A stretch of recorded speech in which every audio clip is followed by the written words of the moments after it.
So today we will be talking about Gandhiji. तो मुझे जो याद है, one of my most profound memories is that 2005 में, when I was pretty young, there was a lecture that you gave at Gandhi Peace Foundation on the occasion of Gandhi Jayanti. Right. And it was attended by a lot of respected intellectuals and cultural icons like Ashok Vajpayee and Kuvar Narayan and everyone, and it was quite well received. And उसमें शायद एक वो booklet भी निकली थी, मजबूती का नाम Mahatma Gandhi. That was the title of the lecture. हाँ, that was the title of the lecture. तो उसी के मतलब I want you to revisit that lecture and also give us some new insights on Gandhiji. Okay. Well, when I was approached by my dear respected friend Anupam Misra, the leading environmentalist and a wonderful prose writer in Hindi, to deliver that lecture at Gandhi Peace Foundation in 2005, he left the topic to me. It was me who chose the topic. Majbooti ka naam, Mahatma Gandhi. Now there is a history to that topic, or a personal this thing. I was brought up listening to this oft-quoted statement, which I think is prevalent even today. Majbooti ka naam Mahatma Gandhi. So if you cannot do anything, nobody is listening to you, then please keep quiet, because after all, Majbooti ka naam Mahatma Gandhi. But where did this idiom come from, by the way? Like this come from popular memories, folk culture. Nobody has, to the best of my knowledge, I cannot credit anybody with being author of this particular idiom. It has been there in the air. And during my younger days, I also used to feel like that Majbooti ka naam Mahatma Gandhi. By and by, when I grew up and I became active politically and socially, I realized that nothing can be farther from truth than this statement. In fact, it is not Majbooti ka naam Mahatma Gandhi, but Majbooti ka naam Mahatma Gandhi. Gandhi did not signify in his life, in his acts, in his ideas, any kind of Majbooti. He signified an unparalleled fortitude, Majbooti. Therefore, I chose this title of my lecture, Majbooti ka naam Mahatma Gandhi. And you are right, the lecture was extremely well received. And whatever reasons, it was a good lecture or jo bhi ho. See, the point is that Gandhi, in his ideas, in his innovativeness, remains relevant forever. I'll tell you an interesting anecdote. Tariq Ali, the leading Marxist intellectual, has compiled a book in which he has collected interviews and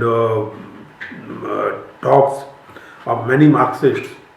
And there is one interview with late Damodaran, who was a stalwart of communist movement. And in this interview given to Tariq Ali, Damodaran recalls an incident. In 1955, he met Ho Chi Minh, the revolutionary leader of Vietnam, and asked him that, comrade, the Communist Party of Vietnam was established in 1925. And Communist Party of India was established in 1925. But in these 30 years, you have already become a central force, in fact, the force in your country. And in our country, that is India, the Communist Party still remains an important but not very significant force that way. So what do you think is the reason for that? Now, Damodaran recalls that Ho Chi Minh replied that in India, you comrades failed to understand M.K. Gandhi. In Vietnam, I am M.K. Gandhi. More importantly, he said that I believe in revolutionary struggle, unlike Gandhi, who was a votary of non-violent political struggle. But the fact remains that not only me, but many like me, all of us in fact, are the progeny of Gandhiji. Okay. In what sense he was saying this? See, We will take up the question of violence and non-violence in this discussion. The point is that Gandhi did something unprecedented. Gandhi was the first practical politician to expect his followers to follow a certain moral standard, not only in individual life but also in personal, also in public life, also in social life. For example, we all know that violence is bad, but in matters of religion, in matters of political struggle, in matters of our identity, violence becomes okay. As they say, Vediki Hinsa Insana Bhavati. So it's not just about Vediki Hinsa.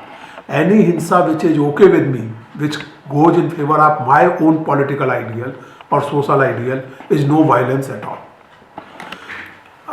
In fact, I recall a Bulgarian film, Boris the Last Pagan. I mentioned this film in this Gandhi Peace Foundation lecture also. So in this there is a wonderful scene. This Boris is the last pagan king of Bulgaria who has converted to Christianity. Now he is forcing all his subjects to convert to Christianity. And there is a scene in which some people are being tortured. And he asks his minions that has everybody turned to Christianity, something like that. And then he asks that you are not torturing anybody, I hope. So he says that no sir, we are not torturing anybody. And he sees scores of people are being tortured. So he says that, but you told me nobody is being tortured. There are people who are being tortured. So his general reply is that they are not people, they are possessed by devil. So when you are torturing people, when you are killing people in the name of Christianity, or in the name of Islam, or in the name of Hinduism, or in the name of national independence, it's fine. There should be no issue with that. Yeah. Gandhi made the point that non-violence as a principle ought to be the guiding principle not only of your personal life but also of your political life, in fact more so of your political life. Because he was very clear that if you want to overthrow a political system by violence, you are going to end up creating even a more violent system. And therefore, he made this point, and he made this point through his life, through his work, and through his sheer moral courage. That is why I titled that lecture as Majbooti Ka Naam, Mahatma Gandhi. And see, Manu, not only people like Ho Chi Minh and Martin Luther King, most ordinary people, I mean, I recall in 1988, you were not even born. In 1988, I, along with my dear friend Dilip Simian and late Jugnu Ramaswamy, we had visited Punjab. And this was the second phase of Punjab terrorism, more ferocious than the first phase. And we went to Damdami Taksal. For your information, Damdami Taksal was the intellectual headquarters of the Khalistani movement. And there we were treated with lot of lassi and lot of lectures justifying the movement for Khalistan and all violence or whatever. One of the most articulate speakers from that side all of a sudden says, वैसे जी एक बात है, गांधी जी होते तो पंगा सुलझ जाता. We were taken aback. How come? Why all of a sudden you are mentioning Gandhiji? So he says, you see, had he been around, in spite of all killing, in spite of all murder, violence, he would have come to Amritsar and sit on hunger strike in front of Darbar Sahib. That is Golden Temple. And everybody would have to listen to him. This moral courage and force Gandhi acquired by putting his word into practice. I would ask you and your friends to read this fascinating essay by Dilip Simian, The Last Fast of Mahatma Gandhi, in which he recalls that everybody, all political opinion, whether Hindu Mahasabha or Congress or whosoever mattered in the Delhi of those times, wanted Gandhiji to break his fast because nobody wanted to take the responsibility of Gandhi's death. He was so hugely respected. And And even those who did not agree with his political ideas had to respect him, because the man signified not only moral courage but also a lot of political sagacity. Let me add here, Nietzsche, the philosopher, has made a very interesting statement. Martyrdom is the enemy number one of the truth. So when I am talking of Gandhiji's greatness, for God's sake, I am not saying that he was great because he was assassinated. He would have been great even if he was not assassinated. His ideas would have been relevant even if he was not assassinated. I am not judging Gandhiji for his martyrdom. I am judging Gandhiji for his ideas, particularly his fascinating idea of non-violence. And that, I think, remains relevant till today, for the simple reason, in a very commonsensical way, Manu. Particularly in 21st century, the state has become so strong, be it Indian state, be it Egyptian state, be it Sri Lanka state, that it is impossible to defeat the state in its own game, that is violence. Tahrir Square, couple of years ago, it was inspired by the writings of Jineswar, who in his turn is clearly inspired by Gandhiji. And the anti-apartheid agitators of USA in 20s and 30s. Everybody took inspiration from Gandhiji, for the simple reason that Gandhi made people realize that non-violence is not the weapon of coward, but non-violence is the weapon of weaponless. Weaponless is not necessarily coward. You see my point? In fact, in one of debate moments, for example, he said that, do you think that Ganga Bain could participate in a revolutionary movement? Now, Ganga Bain was one of his ashram inmates, a very humble woman. Gandhi was making a very significant point here. In a non-violent movement, even the most marginalized, the weakest member of the society can participate. Violent and revolutionary activities are ultimately conducted by an elite of society, the so-called professional revolutionaries. That insights into the history of world make Gandhi extremely relevant as a moral and political presence. Okay. A question that I had was that Gandhi, like you said, that Gandhi is very relevant today. Yes.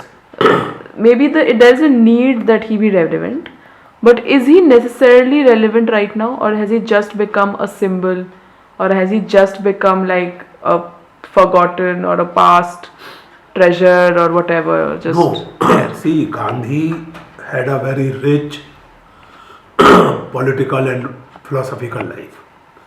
He had a number of original ideas, innovative ideas. He was probably the, if not the first, then one of the few who criticized the modern industrial civilization in a very fundamental sense. He offered not just the critique of this society or that society, but the very idea of an industrial society. You need not agree with each and every criticism he labeled at this society, but you have to see the fundamental point he was making. People are seeing that point. That is why he is relevant. I'll give you another example. This is something which I mentioned in my lecture also. You know how Gandhi defined non-violence? How? He said, to cut a long quotation short, according to him, non-violence consists of karuna and sanyam. Karuna, compassion; sanyam, self-restraint. He says that if you have karuna and sanyam, by and by the sentiment of non-violence will increase in your nature. He was fully aware, he says in this very particular context, that we cannot get rid of violence totally, because जीवे जीव आहारा, this is a fact of life. थोड़ी बहुत violence तो जीवन में लगी ही हुई है, But violence is a fact of life. It should not be a value of life. It should not be an ideal of life. So there is a fundamental difference. The students of philosophy understand this. There is a fundamental difference between is and ought, fact and what ought to be.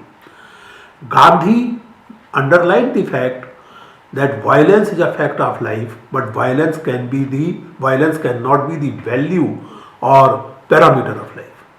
And what is non-violence? Karuna and Sanyam. Now, you need not necessarily agree with Gandhiji's political strategy or his opinion on this matter or that matter. The fact remains that the entire green movement of world take inspiration from this fundamental point of Gandhiji, that you have to show some restraint in your consumption patterns. If you want to consume without any kind of restraint, if you want to go on producing and consuming, earth cannot sustain it. In last 30 years, environment has become the top agenda, not only of governments but also of civil society. Okay. There is the relevance of Gandhian insight. Okay.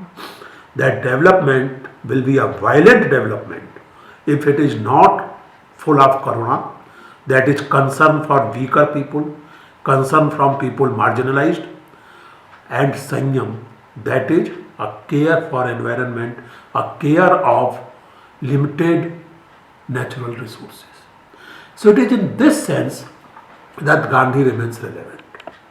It is in this sense that people draw inspiration from Gandhi, in spite of the fact that they do not agree with everything he said, either of modern civilization or of other matters. So this is it.